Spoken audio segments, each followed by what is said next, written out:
नमस्कार बंधुरा आमार चैनेले सबाइके स्वागतम। आज आमी एक नतून रेसिपि निये हाजिर हलाम। देखुन आज आमी सानडे स्पेशल लहरी चिकेन बानाबो। तो आमी जेई प्रसेसे बानाচ্ছি आपनारा এই प्रसेसे बानाबेन, आपनादेরও रेसिपिटा खूब सुंदर एवं टेस्टीफुल होबे। रेसिपिटा स्किप ना करे पुरो भिडियोटा देखते थाकबेन, ताहले बुझते पारबेन जे आमी की की मशलागुलो ऐड करेছি। दिले किन्तु एटा आरो बेशी सुंदर स्वाद एवं टेस्ट होबे। तो प्रथमे आमी एखाने निये निয়েছি तीनटे पेঁয়াজ নিয়েছি বড় বড় সাইজের, তিনটে টমেটো নিয়েছি, আদা রসুন কাঁচা লঙ্কা নিয়েছি। এরপর এটা তারপর আমি ফোড়নে যে মশলাটা দেব সেইটা আমি নিয়ে নিচ্ছি। ফোড়ন নিয়েছি দেখুন তেজপাতা, লবঙ্গ, দারচিনি, এলাচ, গোলমরিচ, পানমৌরি, স্টার এনিস এটা আমি নিয়ে নিয়েছি। তারপর পেঁয়াজগুলোকে ছোট ছোট ঝিরিঝিরি করে কেটে নিতে হবে কিমা করে। বন্ধুরা আমার চ্যানেলে যদি এই রেসিপিগুলো ভালো লেগে থাকে অবশ্যই লাইক, কমেন্ট, শেয়ার এবং সাবস্ক্রাইব করা অনুরোধ রইল। আপনারা প্লিজ আমার পাশে থাকবেন। আমার হাজব্যান্ড ওয়াইফ দুজনেই এই চ্যানেলটাকে চালাচ্ছি।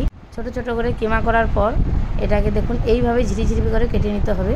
এইভাবে কেটে নিলে কিন্তু পেঁয়াজ গলতে কিন্তু খুব তাড়াতাড়ি সাহায্য করবে। এরপরে এইটা কেটে নিচ্ছি। এটার পরে এরপর চলে এসেছি চিকেনের কাছে। চিকেন এখানে আমি 1.5 কেজি মতন নিয়েছি। এটাকে বড় বড় পিস করে নিয়েছি। এটাকে একটু ছুরি দিয়ে এটা কেটে দিতে হবে। কেটে দিলে লবণ, ঝাল, তেল, মশলা সব ঢুকলে কিন্তু খেতে ভালো লাগবে। আরও এইভাবে কেটে নেওয়া হয়েছে। এরপর আমি এইভাবে একটু কেটে নিতে হবে ভালো করে। এরপর আমি একটু এতে লবণ মাখিয়ে নেব।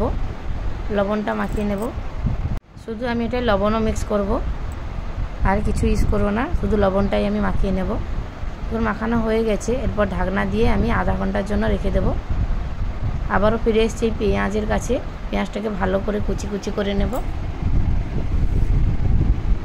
এরপর টমেটোটাকে 4 ফাঁক করে দিয়ে এটা আমি মিক্সারে গ্রাইন্ড করে নেব।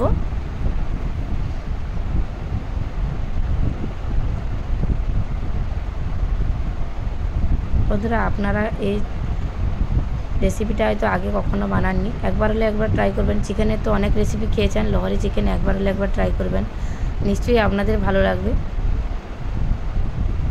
এটা আমি মিক্সারে গ্রাইন্ড করে নেব।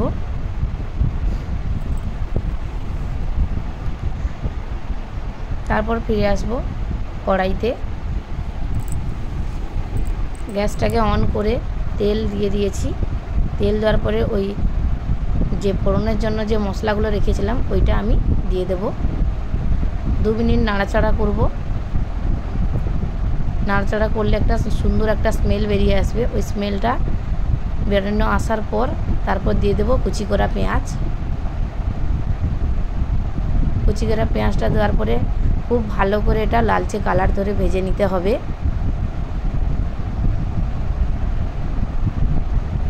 পেঁয়াজটার উপরে আমি লবণ দিয়ে দিলাম। লবণটা দিয়ে দিলে কিন্তু পেঁয়াজটা তাড়াতাড়ি গলে যাবে। এরপর ঢাকনা দিয়ে আমি পেঁয়াজটাকে লালচে কালার ধরে একবারে ভেজে নেব। দেখুন ঢাকনা আবারও আমি খুলে দিচ্ছি।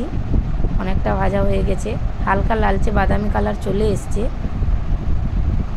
বন্ধুরা পেঁয়াজটাকে যত ভালো করে মারবেন তত তরকারির টেস্ট ভালো হবে। এরপর দিয়ে দিলাম চিকেনটা দেওয়ার পরে আবারও ভালো করে এটাকে কষিয়ে নিতে হবে। আমি কিন্তু ওপর থেকে মশলাগুলো দিয়ে দেব। এইভাবে কষিয়ে নিতে হবে ভালোভাবে। দেখুন চিকেনের জল বেরিয়ে পড়ছে। এইভাবে নাড়তে নাড়তে জলটাকে আমি শুকিয়ে নেব।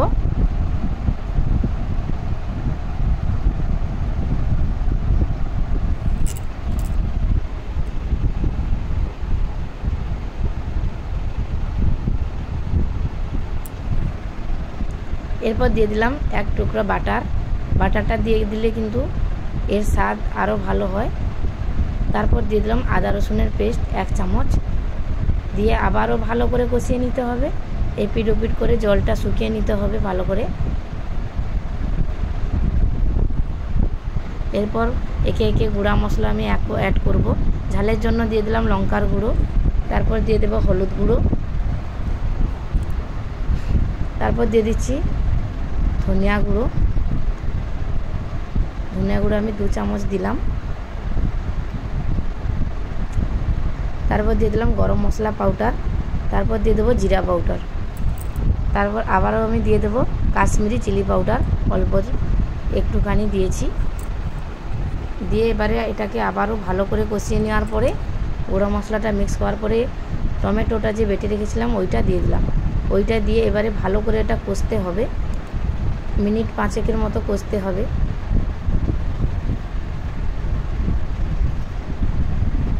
এটা কষানোর পরে কিন্তু এটা দেখতে আরও সুন্দর লাগবে। এখনই দেখুন কি সুন্দর লাগছে।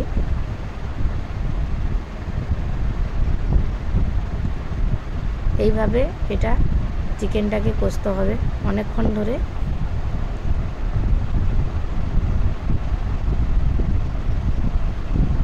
দেখুন আমার তেলটা বেরিয়ে এসছে। আবারও এটাকে ভালো করে কষিয়ে নেব। ঢাকনা দিয়ে এটাকে কষাতে হবে।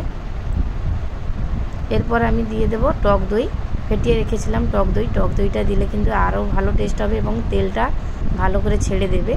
ভালো করে কষাতে হবে এটাকে। এইভাবে একবার আপনারা রান্না করে খাবেন, অবশ্যই আপনাদেরও ভালো লাগবে। আমার তো ভালো লেগেছে, আপনাদেরও খুব ভালো লাগবে। দেখুন কি সুন্দরভাবে তেল ছেড়ে দিচ্ছে।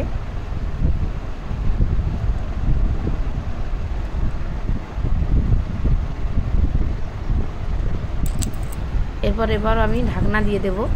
ঢাকনা দিয়ে মিনিট 5 মতো রেখে আবার আমি মিনিট 5 পরে ফিরে আসছি।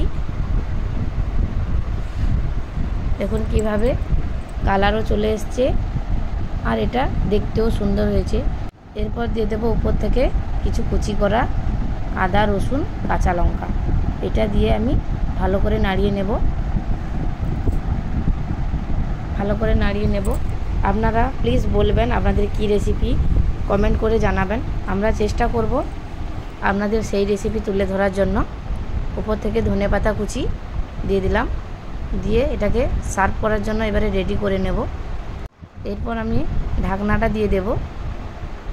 তেল বেরিয়ে এসছে, সুন্দর হয়ে গেছে। এটা একটু গ্রেভি গ্রেভি হবে। ঢাকনা দিয়ে দিয়েছিলাম। ঢাকনা খুলে দেখব চিকেনটা কতটা সুন্দর হয়েছে এবং ভেঙে দেখাবো। যে দেখুন কতটা আমার সুন্দর হয়ে গেছে, চিকেনটা ভালোভাবে সিদ্ধ হয়ে গেছে। গ্যাসটা অফ করে এবার আমি স্ট্যান্ডিং টাইমের জন্য ঢাকাটা দিয়ে দেব। ফিরে আসছি স্ট্যান্ডিং টাইমের পর। দেখুন ফিরে এসেছি স্ট্যান্ডিং টাইমের, কতটা দেখতে সুন্দর লাগছে। প্লিজ আপনারা একবার হলে একবার ট্রাই করবেন, বানাবেন। আমার রেসিপিটা দেখার জন্য অনেক ধন্যবাদ। ফিরছি আবারও পরবর্তী রেসিপি নিয়ে। ততক্ষণে সুস্থ থাকুন, ভালো থাকুন।